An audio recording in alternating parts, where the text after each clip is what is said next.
उपलब्ध परिस्थिती जे चांगलं काम करत म्हणजे त्यांची जी चांगुलपणा आहे तो जयदादा असेल पारदादा असेल ज्या खंबीरपणे आता येऊन जात आहेत त्यांना आपल्याला मनापासून शुभेच्छा आणि त्याच्याबरोबर काम करायचं आहे। तर हे काम करत असताना महाराष्ट्रातले जे आपले 40 आमदार आहेत बाकीचे खासदार आहेत जिल्हा अध्यक्ष आहेत यांनी प्रत्येक ठिकाणी असा एक दादांचा म्हणजे तुम्हाला बळ देणारा देव कोण असेल तर ह्याच्यापेक्षा दुसरा देव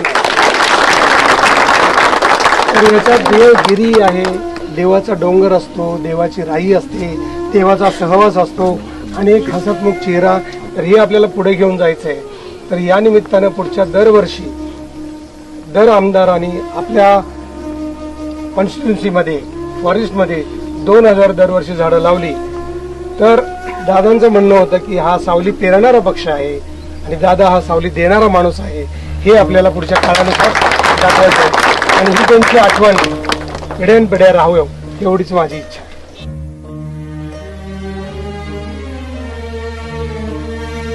सयाजीराव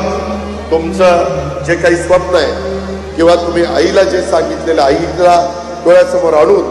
तुम्ही जे काही एक संकल्प सोडलेला आहे तो संकल्प सोडण्याच्या करता आपला राष्ट्रवादी काँग्रेस पक्षाचा प्रत्येक कार्यकर्ता हा अतिशय जोमाने काम करेल। हा मोठ्या प्रमाणात